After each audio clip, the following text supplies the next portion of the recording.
World of immortal episode number 8 में आप सबका वेलकम है। आज के एपिसोड की स्टार्टिंग में एक जगह से होती है जहाँ पर कि हमें किंग यामा का सीन दिखाया जाता है, जहाँ पर कि किंग यामा अपने बाजू को आपस से जोड़ने की कोशिश कर रहा था, जो कि पिछले एपिसोड में खत्म हो चुका था। लेकिन वो बाजू वापस जुड़ने के बाद वापस से नीचे गिर जा रहा होता है, जिसकी वजह से सब लोग काफी ज्यादा परेशान हो जाते हैं और किंग यामा गुस्से में उठते हुए उस बाजू को फोर्स से दूर पटक देता है और हमारे उससे मंकी को दिखाया जाता है, जो कि उस बाजू की तरफ देखते हुए किंग यामा को काफी ज्यादा तिरस्कार होता है। उसे याद आता है कि उसके पास एक लिक्विड मौजूद है जिसकी वजह से वो किंग यामा की मदद कर सकता है, लेकिन वो काफी ज्यादा सोच रहा होता है इसके लिए, लेकिन वो बड़ा दिल करते हुए आगे बढ़ता है। वहाँ पर हमें दूसरे मॉन्स्टर को दिखाया जाता है, जो कि किंग यामा को तसल्ली दे रहा होता है कि आप फिक्र मत करें, आपका बाजू बहुत जल्दी ही वापस उग जाएगा। लेकिन दूसरी तरफ हमारा हीरो काफी ज्यादा गुस्सा हो रहा होता है और कहता है कि मैं उससे इसकी प्राइस पे करवाऊंगा, और वो भी उनकी जिंदगी के जरिए। जहाँ पर कि हमारा मोंकी अनडेड उसके पास आता है, कहता है कि चल वहां पे हट, वो उसे वहां पर फेंक देता है। इसके बाद वो जैसे उसे मारने की कोशिश करता है, वो रुक जाता है और देखता है कि मोंकी डीमन उसकी मदद करने की कोशिश कर रहा होता है अपने मौजूद किसी ट्रेजर के जरिए, जिसे देखने पर हमारा हीरो भी काफी ज्यादा हैरान हो रहा होता है। लेकिन जैसे ही हमारा मोंकी उसके ऊपर उस लिक्विड का एक कतरा गिराने वाला होता है, वो काफी ज्यादा ही परेशान हो जाता है और कहता है कि नहीं,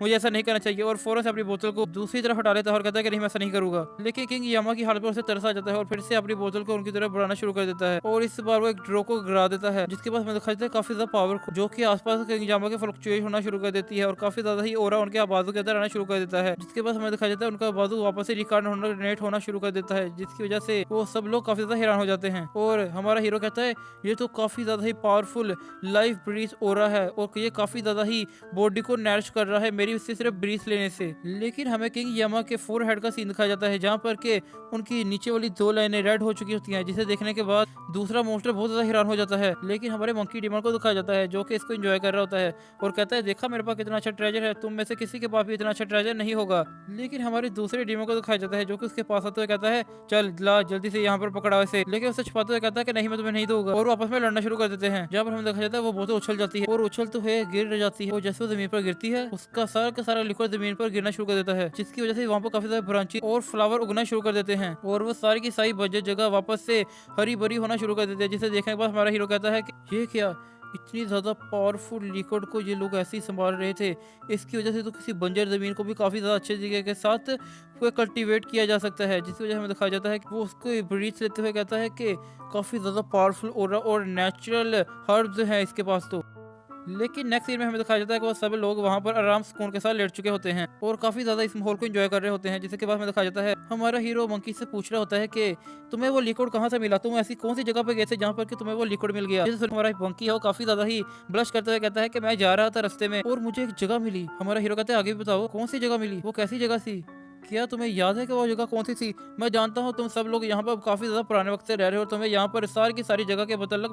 मालूमात हासिल है। और कहता है कि क्या तुमने किसी लड़की को देखा है जो कि काफी ज्यादा खूबसूरत हो और उसके लंबे काले बाल हो, जिससे सुनने के बाद वो सारे के सारे डीमन एक साइड पर जाके अस्सलाम मुशरा करना शुरू करते थे। लेकिन वहाँ पर मक्की डीमन के पास आते हुए कहता है कि वही जिसके बाल काफी ज्यादा खूबसूरत है, जो नाचती है और जो सिंगिंग भी करती है, अगर तुम उसके बारे में बात कर रहे हो तो हाँ, मुझे उसके बारे में मालूमात हासिल है। जिसे सुनने के बाद हमारे हीरो काफी ज्यादा हैरान हो जाता है और कहता है कि फ्लाइंग वुमन। और इसी हैरानगी के साथ हमारा सीन आगे की तरफ शिफ्ट हो जाता है, जहाँ पर हमें दिखाया जाता है एक पैलेस का सीन, जहाँ पर कि हमारे प्रिंस को दिखाया जाता है, जो कि लिंगर से कह रहा होता है कि मेहरबानी करके आप यहाँ पर रुक जाइए, मैं आपको एक्सप्लेन कर सकता हूँ कि क्या हुआ है। कि हमारी लिंगर उसकी कोई बात नहीं सुनती और फौरन से अपने हॉर्स पे वहाँ पर जाना शुरू कर देते हैं, उसे दूर पर धकेल देती है और वो सिर्फ आवाज़ें देता हुआ रह जाता है और कहता है कि लिंगर मेरी बात तो सुनो, मैं तुम्हें एक्सप्लेनेशन दे सकता हूँ। लेकिन वो कहती है मैं जानती हूँ इसमें तुम्हारा कोई भी गलती नहीं है, लेकिन वो कहती है मैं यहाँ पर नहीं रहना चाहती क्योंकि तुम्हारे सारे के सारे साथी मुझे जान से मारना चाहते हैं, और वो वहाँ से चले जाती है। जिसके बाद हमें प्रिंस को दिखाया जाता है, जो कि कहता है कि यू जी ये तेरी वजह से हुआ है ना, और कहता है कि तूने ऐसा क्यों किया, और गुस्से में आते हुए फौरन से अपनी तलवार को उसकी गर्दन के पास लेकर चला जाता है। लेकिन वो भी डरता नहीं और फौरन से तलवार के मजीद करीब आ जाता है और कहता है कि मास्टर आपके परिवार को आपके साथ बहुत सारी उम्मीदें हैं और उन्होंने आपको यहाँ पर यू लॉन्ग लेने के लिए भेजा है और आप अपने सारे के सारे मामलात को सिर्फ एक लड़की के लिए छोड़े हैं। मैं नहीं चाहता कि आपका भी हाल आपके दूसरे ब्रदर की तरह हो। जिसे सुनने के बाद हमारा जो प्रिंस होता है वो काफी ज्यादा ही गुस्से में आ रहा होता है, लेकिन वो फौरन से शांत हो जाता है और कहता है हाँ, उस सूलों के बारे में तो मैं भूल ही गया था, उस सूलों को मैं अब अपने हाथों से खत्म कर डालूंगा और उसकी गर्दन को अपने हाथों में पकड़ कर अपने सेक्ट में लेके जाऊंगा। और कहता है कि इसके बाद मैं अपने दिल की सारी भड़ास निकालूंगा। उसके बाद हमें दिखाया जाता है लिंगर का सीन, जो कि अपने हॉर्स पर बैठी होती है, लेकिन उसका सिर अचानक से चिकराना शुरू कर देता है और कहते हैं कि मुझे बेहोशी क्यों हो रही है, और फौरन से अपने घोड़े के ऊपर ही बैठ जाती है और फौरन से गिर जाती है अपने घोड़े के ऊपर ही, जिसे देखने पर उसका हॉर्स काफी ज्यादा परेशान हो जाता है और काफी ज्यादा ही स्पीड में उसे आगे की तरफ लेकर चला जाता है। जहाँ पर हमें दिखाया जाता है एक जगह का सीन, जहाँ पर एक जंगल होता है, जहाँ पर उसे लाने के बाद कहता है कि आप यहाँ पर उतर जाए। लेकिन जैसे ही हमारी हीरोइन उस जगह की ब्रीथ को महसूस करती है, वो कहते हैं जहाँ पर तो काफी ज्यादा ही स्ट्रॉन्ग एसेंस मौजूद है वो जैसे ही उस एसेंस की एनर्जी को फील करती है वो फौरन से होश में आना शुरू कर देती है, जहाँ पर कहती है कि ये मुझे यहाँ पर कैसे लेकर आ गया और ये जगह कौन सी है। और फोन से नीचे उतरते हुए कहती है कि ये कौन सी जगह है और आसपास देखना शुरू कर देती है। जिसके बाद हमें एक पेड़ का सीन दिखाई देता है जिसके ऊपर के एक ह्यूमन टाइप शक्ल बनी हुई होती है और हमें उस पेड़ के पास से काफी ज्यादा ही स्ट्रॉन्ग लाइफ एनर्जी दिखाई जाती है, जिसे देखने पर लिंगर काफी ज्यादा ही हैरान हो रही होती है। लेकिन हमें दिखाया जाता है कि कुछ रूट्स उसके पास आना शुरू कर देती हैं, जिसको महसूस करते वो फौरन से अलर्ट हो जाती है और उन रूट्स पर अटैक करना शुरू कर देती है। जिसके बाद हमें दिखाया जाता है कि वो रूट्स काफी ज्यादा ही तादाद में होती है, जिसे लिंगर रोक नहीं पा रही होती है और वो काफी ज्यादा ही थक रही होती है क्योंकि उस पर काफी ज्यादा ही पॉइजन असर कर चुका होता है। वो सारी की सारी रूट्स उसे आकर जगड़ना शुरू कर देती है और एक प्रिजन का रूप अख्तियार कर लेती है, जिसे देखने के हमारा हॉर्स फौरन उसके पास आता है और उसको प्रोटेक्ट करना शुरू कर देता है और उस ट्री के वेन्स के साथ कम्युनिकेट करते हुए कहता है कि ये लड़की मेरे साथ है, जिसे सुनने के बाद वो सारी की सारी वेन्स ही वहां से चली जाती हैं और हमें दिखाया जाता है एक वॉइस को जो कि कहता है कि यूनिकॉर्न रिकॉग्नाइज हो चुका है, तुम्हारा यहाँ पर वेलकम है, लेकिन तुम अपने साथ जिस ह्यूमन को लेकर आए हो उसका यहाँ पर कोई वेलकम नहीं किया जा सकता और तुम जानते हो कि यहाँ पर ह्यूमन का लाना सख्ती से मना है। लेकिन हमारा हॉर्स कुछ भी ना बताते हुए उसे डायरेक्ट दिखाता है वो सिंबल, जिसके बाद वो कहता है कि ये मेरी मास्टर है, अगर ये मरी तो मैं भी मर जाऊंगा और अगर मैं मरा तो इन्हें कुछ भी असर नहीं होगा। जिसे सुनने को वो कहता है कि अच्छा मैं समझ रहा हूँ तुम्हारी बात को, लेकिन तुम मुझसे किस तरह की मदद चाहते हो। वो कहता है कि मैं चाहता हूँ कि आप इसकी की सारी इंजरीज को हील कर दो और इसके अंदर से पॉइजन को बाहर निकाल दो। जिसे सुनने के बाद वो विन फौरन से एक तालाब के पास जाती जहाँ पर कि वो फौरन से अपनी एनर्जी का इस्तेमाल करती और एक वाटर ड्रॉप को बाहर निकालती,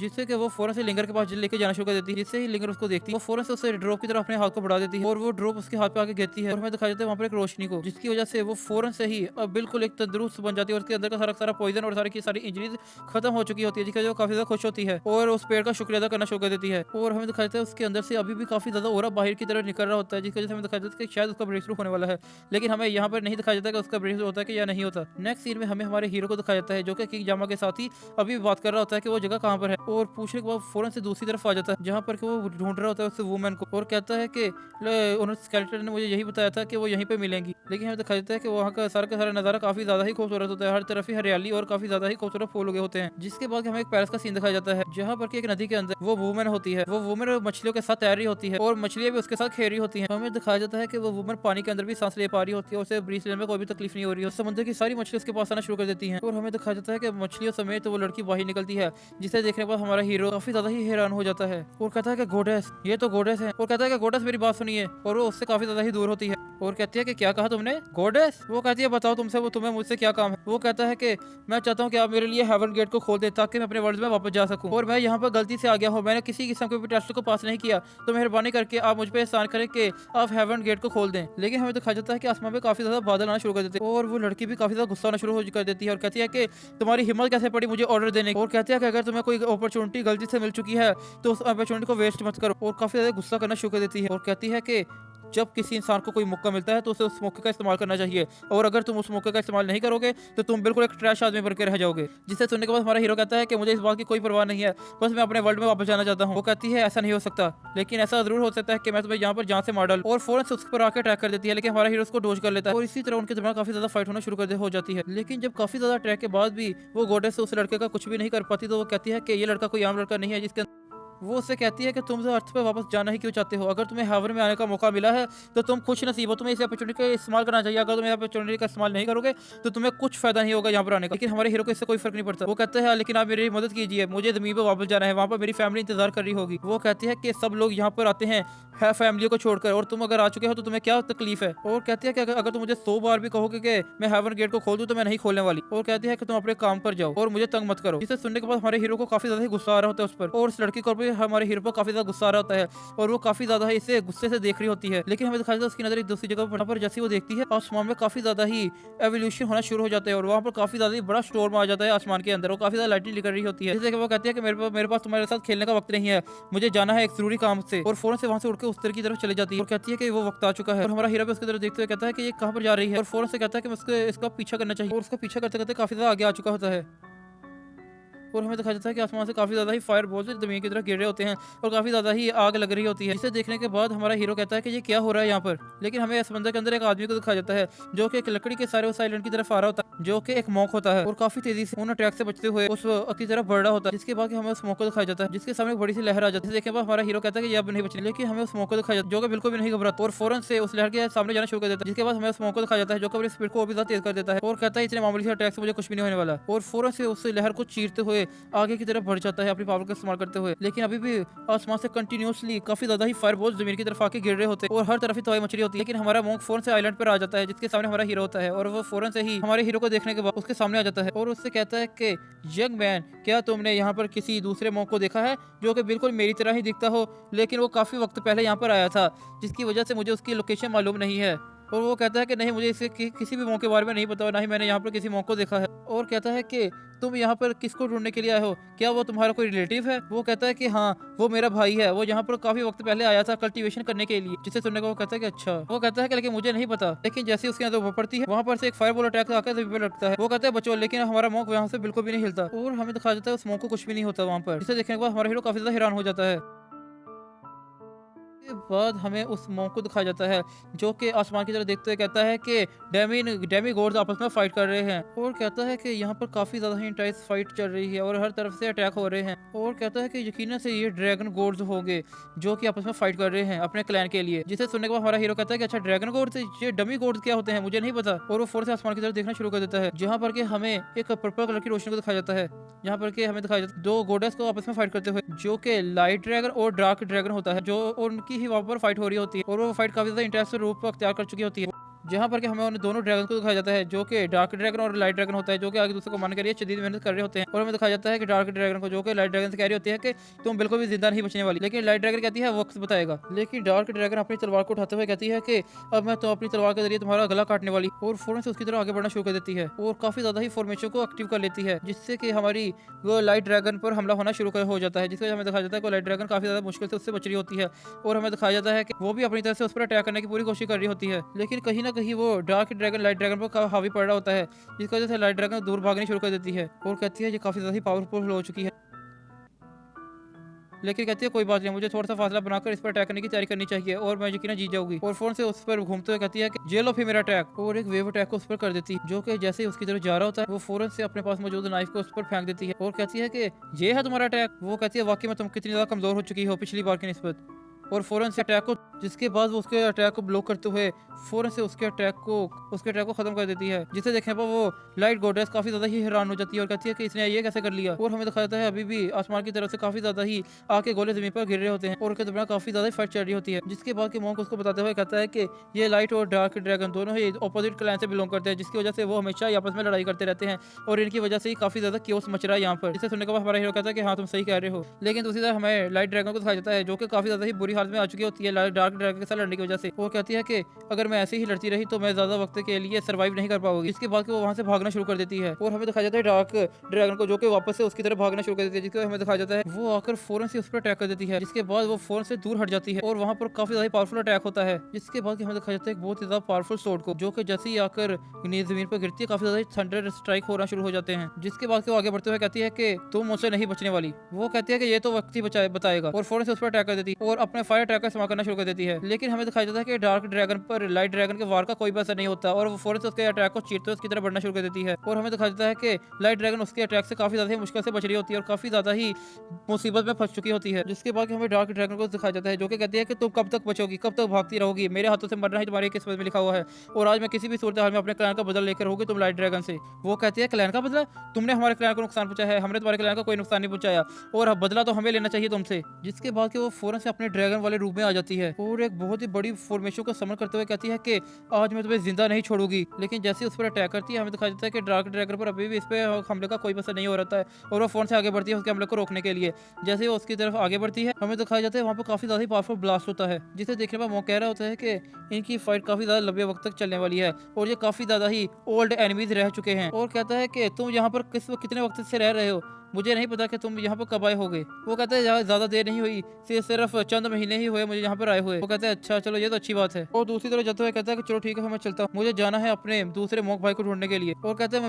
वो कहता है कि मुझे उम्मीद है कि तुम इस माउंटेन पर काफी ज्यादा लंबे वक्त तक और सरवाइव कर सकोगे। लेकिन हमारा हीरो कहता है कि तुम्हें यकीन है ना वो जिंदा होगा, कहीं ऐसा तो नहीं वो किसी मॉन्स्टर का शिकार हो चुका होगा। वो कहता है हम मोंक काफी ज्यादा पावरफुल होते हैं और हम कभी भी किसी मॉन्स्टर को अपने आप को खाने के लिए इजाजत नहीं दे सकते, इसे मुझे 100% यकीन है कि वो जिंदा होगा, लेकिन वो किस मुसीबत में होगा मुझे ये नहीं पता। वो कहता है चलो ठीक है, बातें बहुत होगी, अब मेरे जाने का वक्त हो चुका है, मुझे अपने भाई को ढूंढना भी है। और नेक्स्ट सीन में हमें दिखाया जाता है डार्क ड्रैगन को, जिस पर के दूसरी ड्रैगन काफी ज्यादा ही पावरफुल अटैक करना शुरू कर देती है, जहाँ पर हमें दिखाया जाता है ड्रैगन रूप में आने की वजह से उसकी पावर बढ़ चुकी होती है और ड्रैगन ब्लैक ड्रैगन पर काफी ज्यादा हावी पड़ रही होती है। लेकिन ब्लैक ड्रैगन अभी भी हार नहीं मानती और कहती है कि तुम्हारे इस बचकाने से अटैक से मुझे कुछ भी नहीं होने वाला। वो ड्रैगन कहती है कि अच्छा ऐसी बात है, और दोनों ही आपस में फाइट करना शुरू कर देती हैं। डार्क ड्रैगन कहती है कि चलो फिर अब मेरी बारी है तुम पर अटैक करने की, देखते हैं कौन कितना ज्यादा पावरफुल है। वो कहती है चलो फिर देख ही लेते हैं और फौरन से उस पर बीम अटैक कर देती है, जिसके बाद हमें दिखाया जाता है उस बीम अटैक और ब्लैक ड्रैगन के दरमियान काफी ज्यादा ही पावरफुल क्लैश देखने को मिलता है। जिसके बाद हमें दिखाया जाता है कि वो बीम जैसे उस ब्लैक ड्रैगन पर आकर पड़ती है, ब्लैक ड्रैगन थोड़ी सी पीछे होती है लेकिन वो अपने आप को संभालते हुए फौरन से उस अटैक को खत्म कर देती है और लाइट ड्रैगन की तरफ आगे बढ़ना शुरू कर देती है और कहती है मैं तुझे आज जिंदा नहीं छोड़ूंगी कमीनी, और अपने सारे के सारे अटैक उसके मुंह के ऊपर जाके मारती है, जिसकी वजह से वो ड्रैगन काफी ज्यादा चिल्लाना शुरू कर देता है। हमें दिखाया जाता है वो कहती है इसी के साथ तेरी कहानी आज मैं खत्म कर दूंगी, और आसमान की तरफ जाते हुए कहती है कि ले फिर ये तुम्हारा आखिरी अटैक होने वाला और इसी के साथ तुम्हारा चैप्टर जिंदगी का यहीं पर क्लोज हो जाएगा। और वहाँ पर एक सोर्ड फॉर्मेशन को एक्टिव करना शुरू कर देती है, वहाँ पर थाउजेंड्स ऑफ सोर्ड को ले आती है और कहती है कि थाउजेंड्स ऑफ सोर्ड अटैक को मैंने अपने एक सोर्ड के अंदर डाल लिया है और देखते हो तुम कैसे बचती है, और फौरन से एक स्लैश अटैक उस पर कर देती है। हमें दिखाया जाता है कि जैसे वो स्लैश अटैक उस ड्रैगन पर जाकर डलता है वो ड्रैगन काफी ज्यादा जोर से चीखता है और फोर्स से नीचे गिरना शुरू कर देता है, लेकिन जैसे वो नीचे जाकर पानी में गिरता है हमें एक आवाज आती है उसकी, वो कहती है कि मैं तुम्हें भी जिंदा नहीं छोड़ूंगी, और फौरन से अपने एसेंस ड्रॉप को वहाँ पर फेंक देती है और कहती है कि तुम्हारी भी जिंदगी यहीं पे खत्म होगी। हमें दिखा देता है उसके एसेंस ड्रॉप की वजह से वहाँ पर एक बहुत ही ज़्यादा पावरफुल बड़ी फॉर्मेशन एक्टिव हो जाती है, जिसे देखने के बाद वो ब्लैक ड्रैगन बिल्कुल घबरा जाती है और कहती है कि इस बेवकूफ़ ने मुझे मारने के लिए ये क्या कर दी, और कहती है मैं यहाँ से भागना होगा मुझे जल्दी से जल्दी। जिसके बाद हमें चंद लाइट्स को दिखाया जाता है जो कि आसमान की तरफ जा रही होती हैं और काफी ज्यादा ही पावरफुल तरीके से एक्ट कर रही होती हैं, जिसे देखने के बाद वो डार्क ड्रैगन काफी ज्यादा घबरा जाता है और कहता है कि मेरे पास ज्यादा वक्त नहीं, मुझे यहाँ से जल्दी से भागना होगा। लेकिन हमें दिखाया जाता है वहाँ पर एक बैरियर क्रिएट होना शुरू हो जाता है, जिसकी वजह से वो ब्लैक ड्रैगन अंदर ही फंस जाता है, जिसे देखने के बाद वो कहता है कि ये लड़ाई तो काफी ज्यादा ही इंटेंस होती ही चली जा रही है और यहाँ पर जो ये बैरियर एक्टिवेट हुआ है इसकी पावर इतनी ज्यादा है तुम इसे संभाल नहीं सकोगे। वो कहता है ये लड़ाई काफी ज्यादा ही इंटरेस्टिंग है, लेकिन दूसरी तरफ हमें उसे डार्क ड्रैगन का सीन दिखाया जाता है जिसके ऊपर वो लाइटरी अटैक आकर शुरू हो जाते हैं और वो जैसे ही आकर उसे हिट करते हैं वो फौरन से वहाँ से रेज होना शुरू हो जाती है और कहती है कि कमीनी तेरी वजह से आज मैं भी मारी जाऊंगी, लेकिन मैंने तुझे भी जिंदा नहीं छोड़ा, मुझे इस बात की हमेशा खुशी रहेगी। और वहाँ से फौरन से ब्लास्ट हो जाती है और हमें दिखाते हैं बहुत ज्यादा तेज एक्सप्लोजन जहाँ पर उसकी सारी बॉडी जल जाती है, जिसे देखने के बाद हमारा हीरो और वो मोंक कहते हैं कि इन ड्रैगन की फाइट वाकई में काफ़ी ज़्यादा ही इंटरेस्टिंग और इंटेंस होती है और अगर ह्यूमन ऐसी फाइट करें तो वाकई मज़ा ही आ जाए। जिसके बाद मोंक कहता है चलो ठीक है फिर मैं यहाँ से चलता हूँ और कहता है कि तुम अपना ख्याल रखना, जिसे सुनने के बाद हमारा हीरो कहता है कि तुम भी अपना ख्याल रखना, मुझे उम्मीद है कि हमारी मुलाकात दोबारा से जरूर होगी। कहता है हाँ अगर जिंदगी रही तो जरूर होगी। इसके बाद वो कहता है चलो ठीक है खैर मुझे अपने भाई को भी ढूंढना है, तो मैं उम्मीद करता हूँ अगर तुम यहाँ पर मजीद सर्वाइव करो और याद रखना अपनी कल्टिवेशन को इंक्रीज करते रहना, एक ना एक दिन मैं तुम्हारे साथ जरूर लड़ना चाहूंगा। लेकिन दूसरी तरफ हमारा हीरो सोच रहा होता है कि उनकी लड़ाई वाकई में काफी ज्यादा इंटेंस थी और याद कर रहा होता है उन्होंने किस तरीके से फॉर्मेशन को एक्टिव किया और एक दूसरे को खत्म कर डाला। वो कहता है मुझे इन सब से बच के रहना होगा क्योंकि ये बहुत ही ज्यादा खतरनाक आइलैंड है। लेकिन दूसरी तरफ हमें उसी लड़की को दिखाया जाता है जो अपने मौजूद पास एक आदमी से कहती है कि तुम्हें इस पर नजर रखनी होगी, ये काफी ही ज्यादा एक्स्ट्रा ऑर्डिनरी ह्यूमन है और मुझे लगता है कि ये फ्यूचर में इतना ज्यादा पावरफुल होगा कि ये गोड्स को भी पीछे छोड़ देगा, इसीलिए याद रखना ये तुम्हारी नजरों से बिल्कुल भी गायब नहीं होना चाहिए। वो कहता है जो हुक्म मास्टर का। और इसी के साथ आज की एपिसोड हमारी हो जाती है खत्म। मैं उम्मीद करता हूँ कि आज की एपिसोड आपको पसंद आई होगी। आज के एपिसोड में मैंने अपना 85% दे दिया है।